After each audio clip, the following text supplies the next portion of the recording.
Today I wanted to discuss why everything you think you know could be holding you back. Holding you back from progress. Holding you back from having a successful family. Holding you back from a job, or just holding you back in life, period. Everything you think you know hasn't been working for you, and you can't get over that wall because we keep doing the same things over and over, and then we try everything we can. I've tried everything I can, but you're only trying everything you know. You see, somebody else got the answers, but who has those answers? And the tools that I'm going to give you is going to allow you to discover who you are, what you're capable of, and how to find those answers. You see, I was a small boy. I was probably like 5 years old. My mom took me to church all the time. I prayed when I woke up. I prayed when I came home from school. And I prayed before I went to bed. And repeated all of it the next day. You see, but my family, they grew up in they're from like Georgia and Indiana. So they're kind of oaky, kind of like old by the book. You know, if you like it or you love it and you don't understand it, it's probably the devil. That's right. That's how I grew up.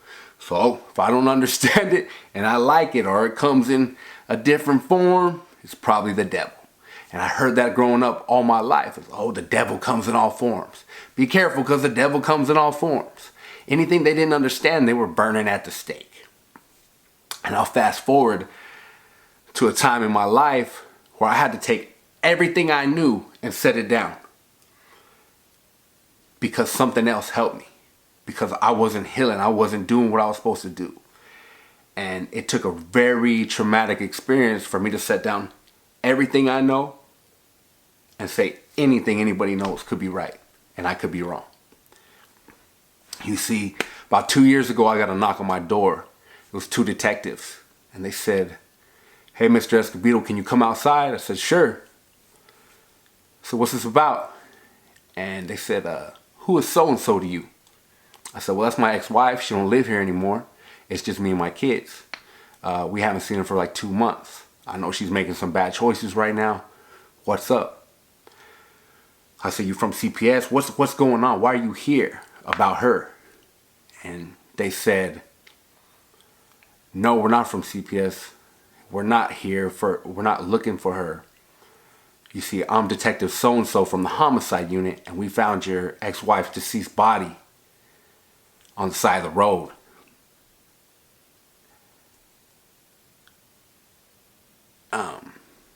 We found your ex-wife's deceased body on the side of the road.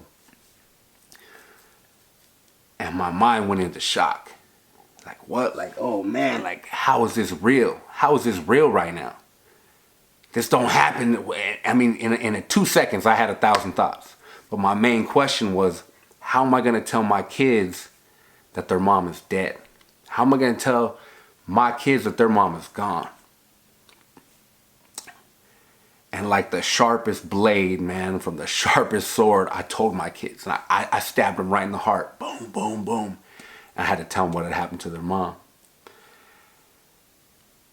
Fast forward a little more. I said, "I got to see her."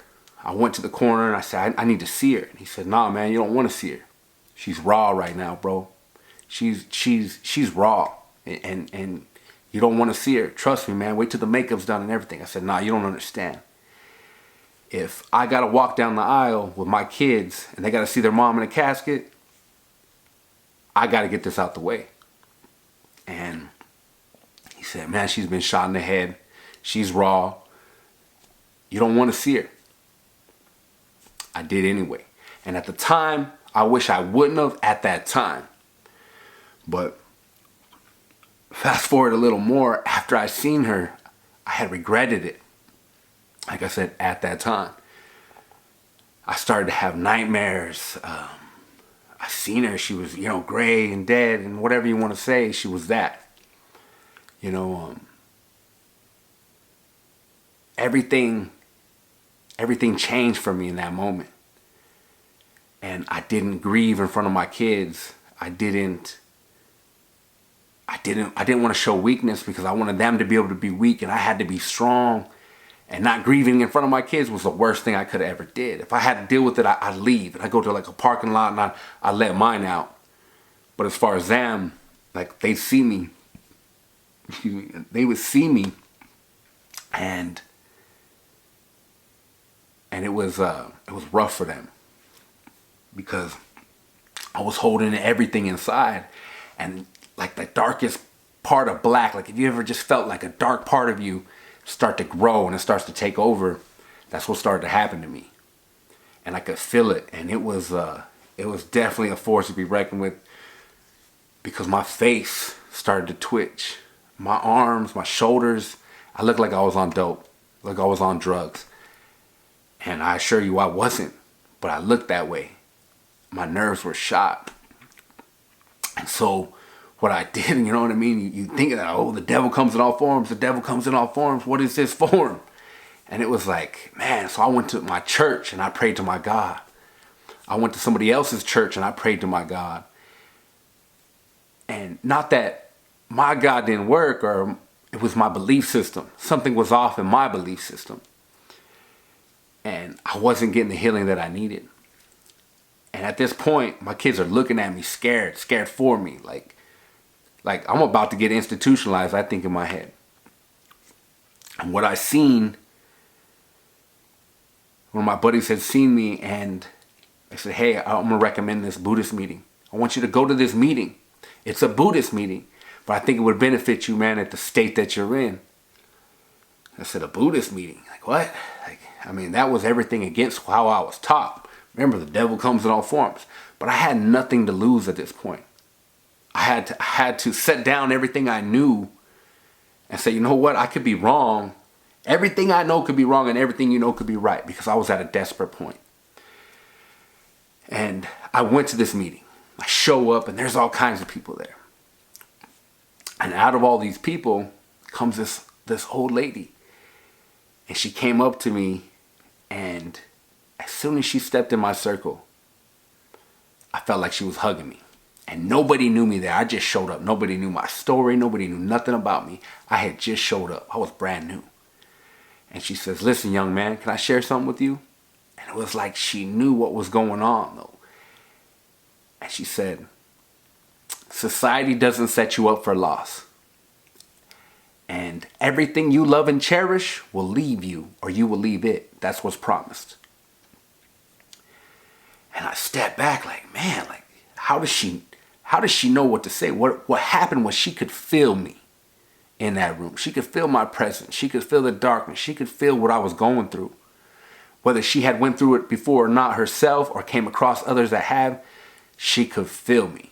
It's just an energy you could feel. And I felt like love. I felt warmth. I felt God right at that moment. And the devil comes in all forms. That voice began to silence a little bit. And as she began to speak, she said, society doesn't set you up for loss, young man. You know, because everything you love and cherish will leave you, or you will leave it. That is what's promised. You see, she goes, let me share something with you further. She goes, I have this glass of water. It holds my water so well. When I flick it, it tings and it makes it sound so beautiful like you never heard before. When I hold it up to the sun, this beautiful glare comes through it and it shines like a rainbow effect. It's very beautiful if you've never seen it before. But you see, young man, this is what we take for granted. She goes, I set it on the table and it still holds my water so well. When I get up off the table, my elbow accidentally hits it. It falls to the floor and breaks. In society, it's, oh no, you broke the glass. Oh man, we broke, don't you come over here barefooted. You know what I mean? Get some glass in your foot. You know what I mean? But in Buddhism, it was, of course it broke. Because you see, that glass was already broken when you had it. And if you know that this glass was already broken, and everything you love and cherish will leave you, or you will leave it, and you know this glass is bound to break eventually, you're going to appreciate every moment you had with it, or have with it still. And in that moment right there, I felt this healing come over me like it was nothing else. Like nothing else had ever came over me in that moment I was going, or in that dark time I was going through. Nothing had hit me like that. And I had instant healing, instantly. My face never twitched again. My arms never moved. My nerves calmed. And And that's why I want to encourage people. You know, it wasn't my religion. It wasn't what I was about, you know. It was reaching out, and I was like, if I didn't sense the devil. I didn't sense evil. I didn't sense anything bad from this lady. And I just did what I felt I needed to do.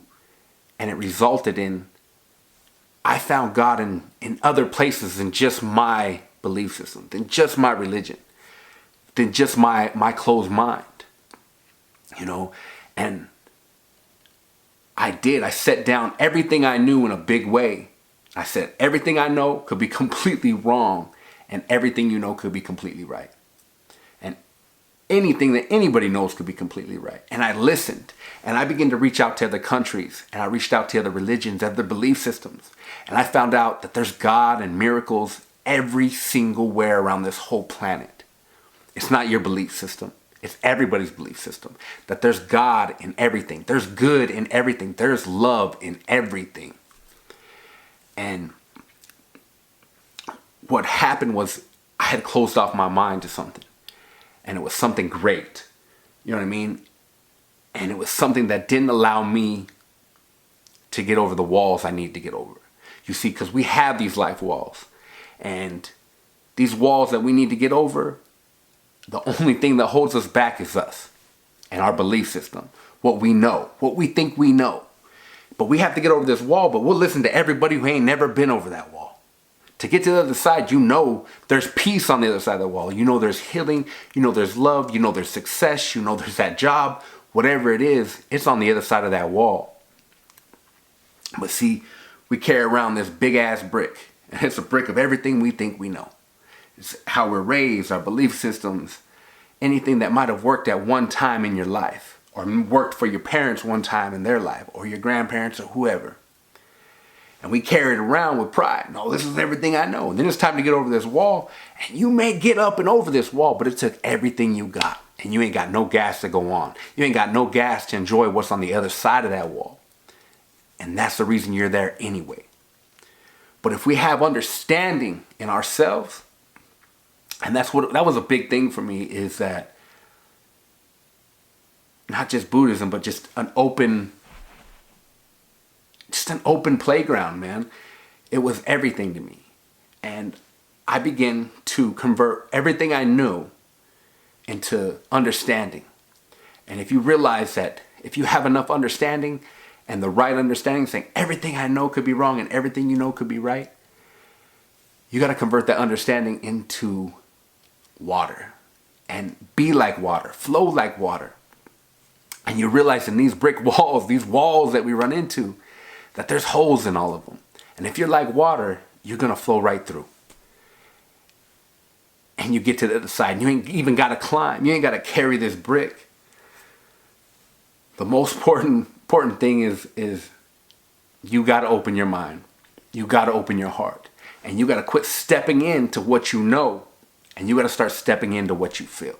Because everything you know could be completely wrong. I mean, my religion was hanging people for being a different color 200 years ago. You saying 200 years later we got it right? Not completely. Not completely. But, and I'm not bashing religion because it's beautiful. It's a great foundation. Religion across the world is a great foundation.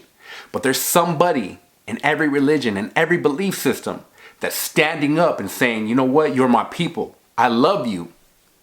But we got something wrong. We do got a lot right, but we got something wrong. And I'm here to tell you, like, I love you. You're my people, but we got something wrong. And if you're going through life and you can't seem to get over these walls, I encourage you to set down everything you know and start stepping into what you feel.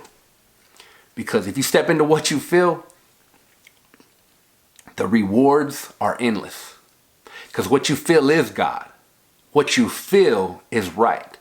And you know when you ain't went with that gut feeling before and things messed up. But when you went with your intuition, your spirit, God within, God without, whatever you want to call it, it works out every time. Because what you feel will never let you down. Anyways, I hope I helped somebody out today. I had to share that message with you. Hope it got through to somebody. My name's Izzy Escobedo. This is Everything Within. If you guys can like and subscribe, I just want to be able to share my message and healing with the world so we can open up just a little bit more. But anyways, I hope you guys have a good day, good night. Oh man.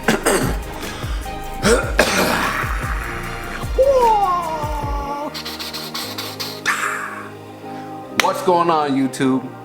My name's Izzy Escobedo, and this is Everything Within.